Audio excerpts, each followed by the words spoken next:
1,000 days. That's how long Russia's brutal invasion of Ukraine has dragged on. 1,000 days into a war that was supposed to last just 3, and Russia finds itself in freefall. Ukraine, against all odds, has turned the tide, not just holding the line but grinding Russia's military into dust. Staggering troop losses, shattered equipment, and crumbling morale paint a grim picture for the Kremlin.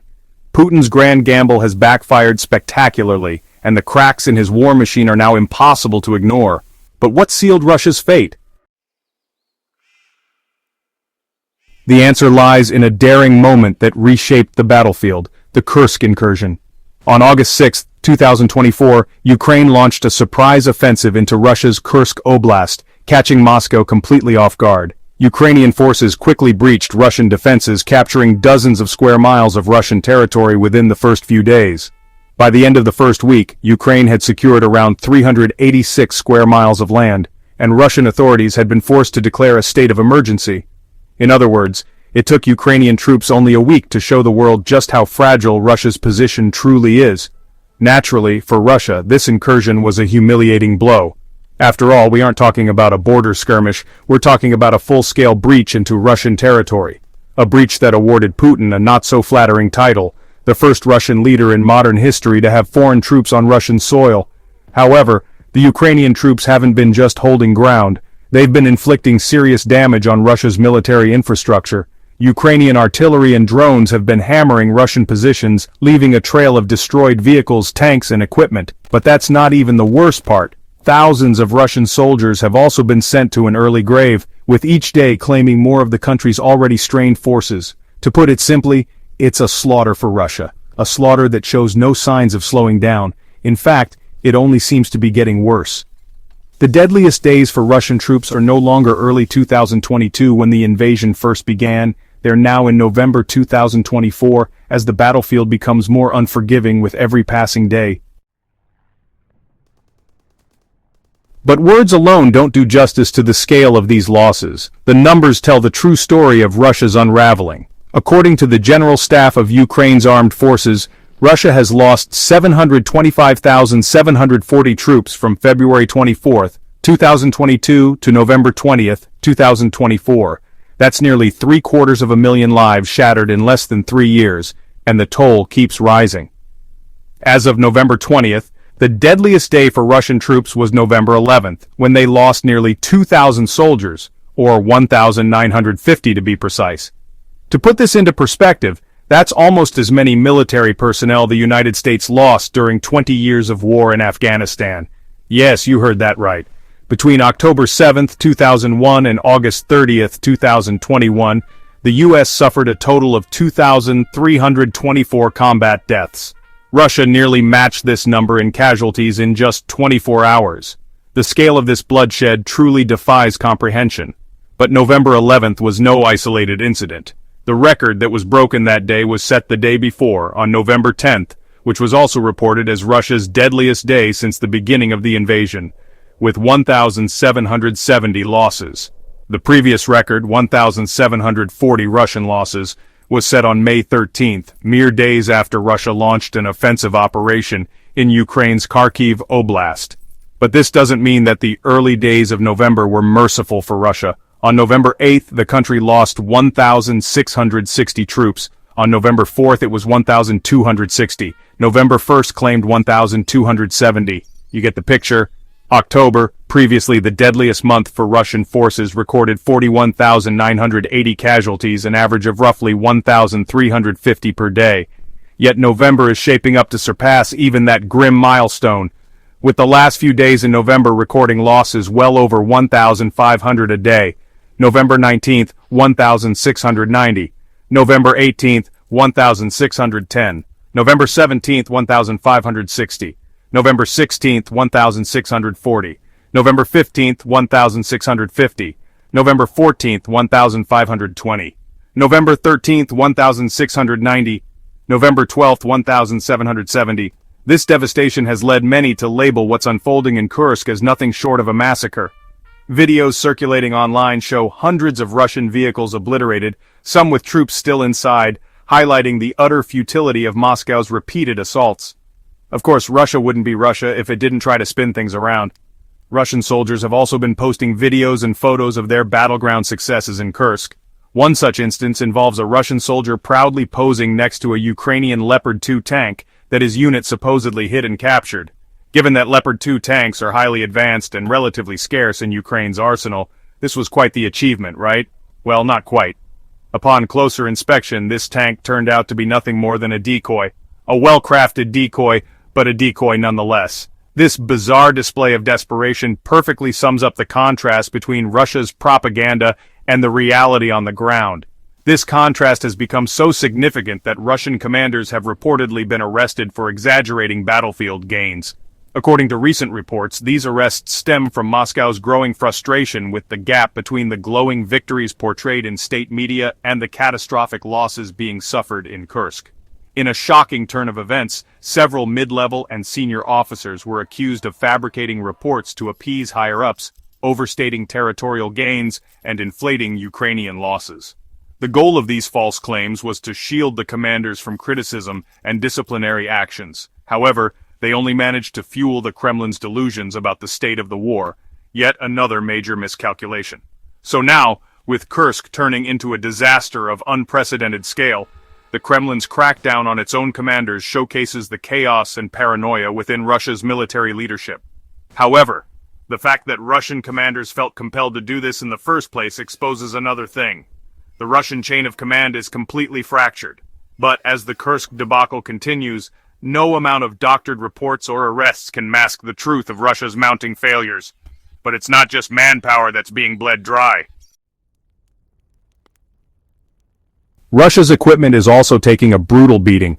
According to the General Staff of Ukraine's Armed Forces, as of November 20th, Russia has lost an astounding 9,390 tanks, 19,119 armored vehicles, and 20,681 artillery systems. These losses also extend to Russia's aerial and naval fleet, with 369 airplanes, 329 helicopters, and 28 ships and boats destroyed. Even drones, a crucial tool for modern warfare, haven't escaped unscathed. Over 19,202 Russian unmanned aerial vehicles have been taken out of action so far. November alone has added significantly to these staggering totals.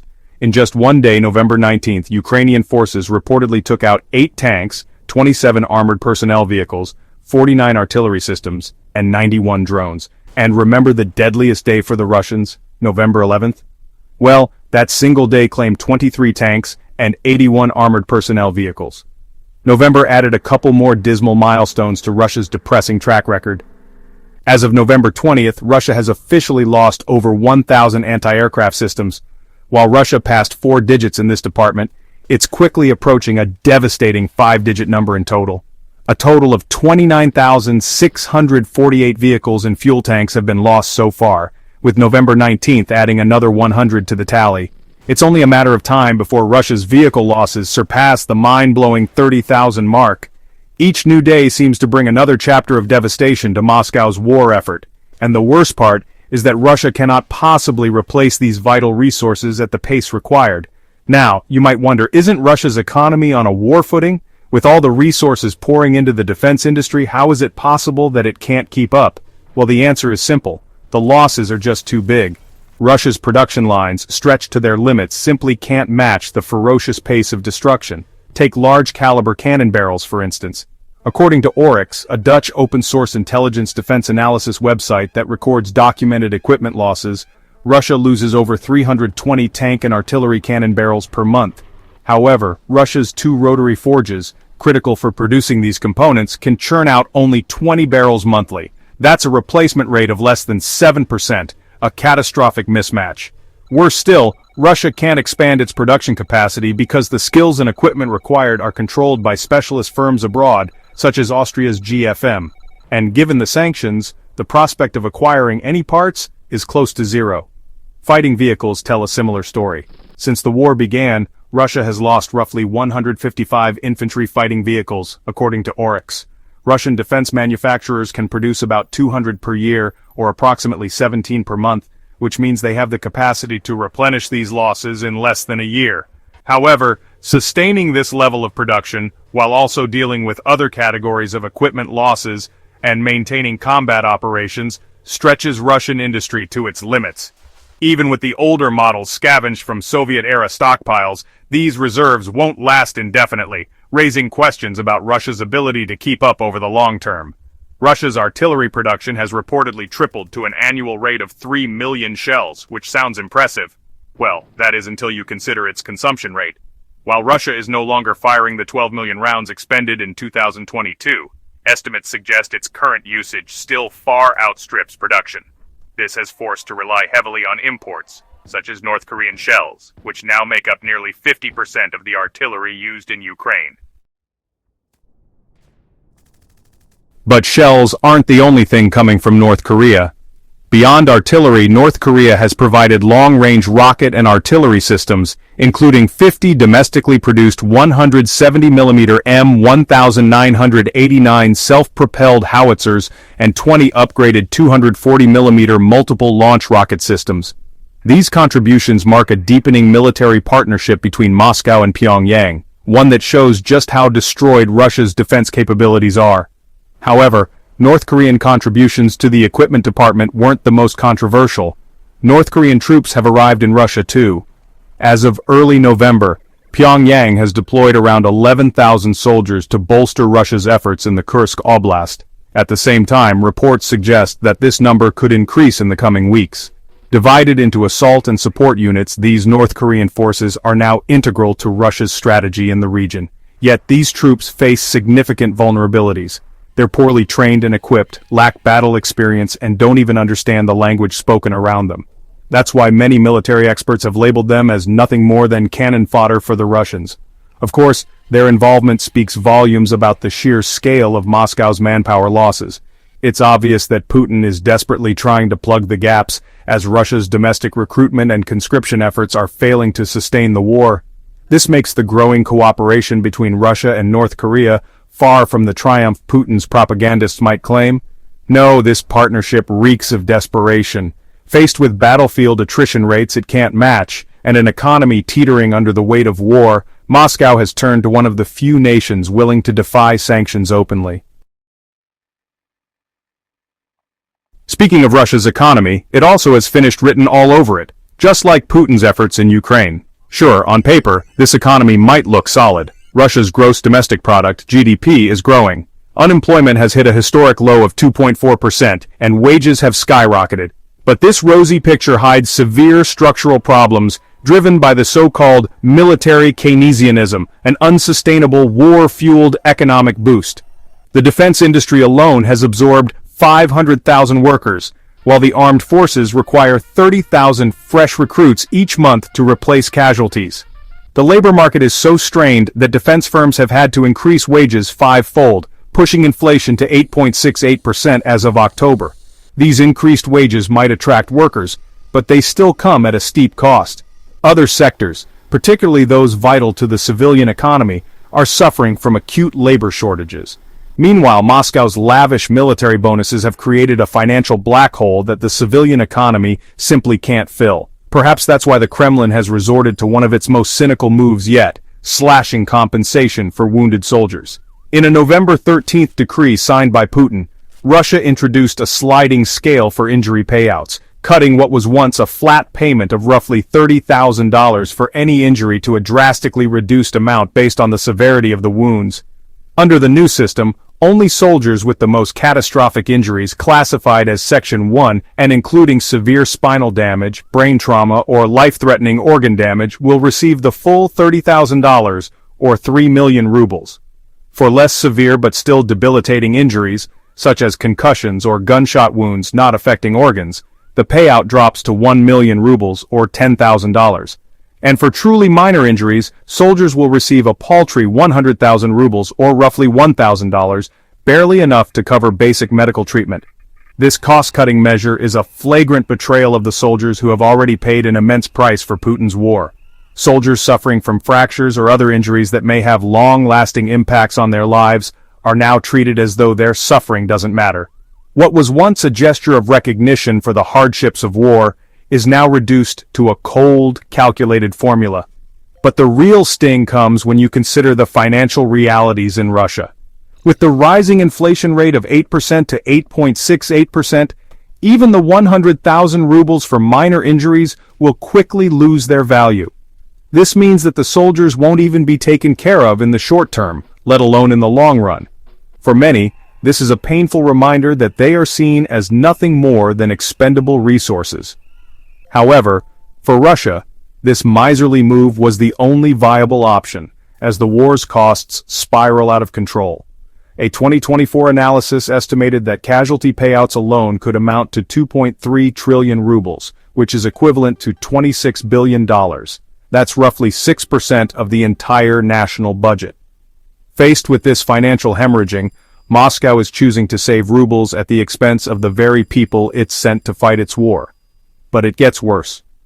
While the Kremlin trims compensation for injured troops, it continues to pour money into military bonuses.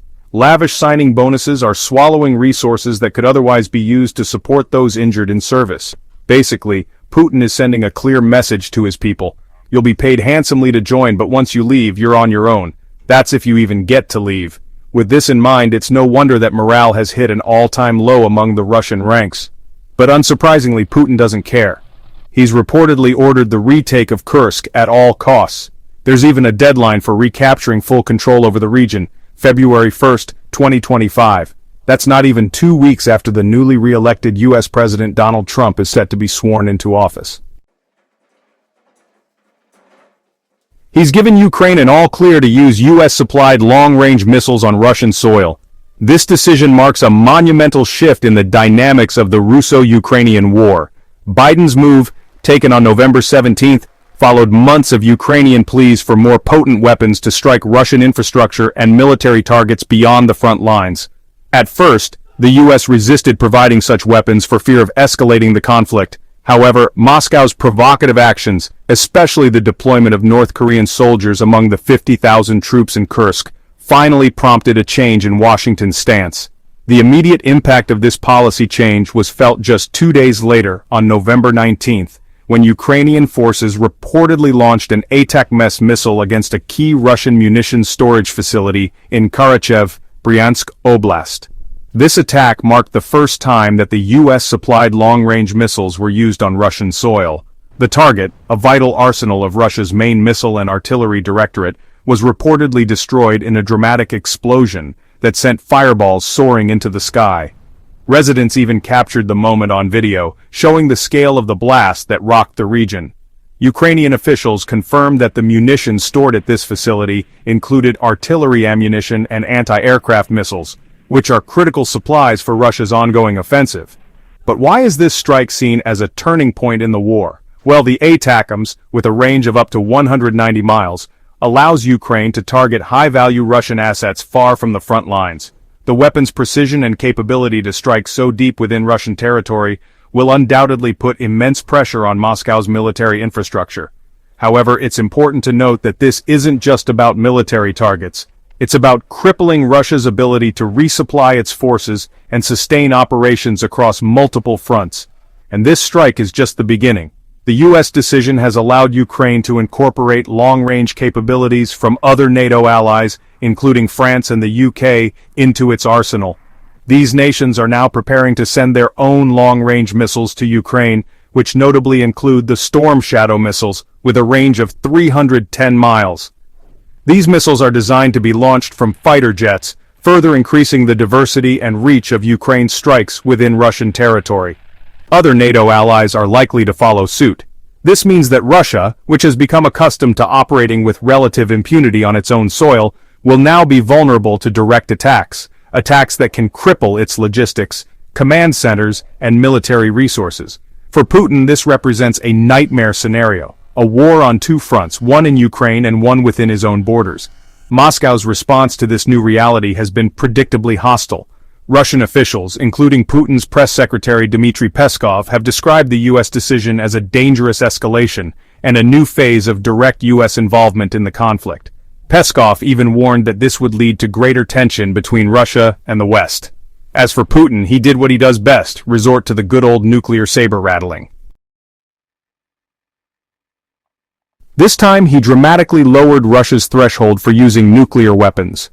Previously, Russia's nuclear doctrine allowed for the use of nuclear weapons only in case of a nuclear attack or an existential conventional attack, one that threatened the very survival of the state.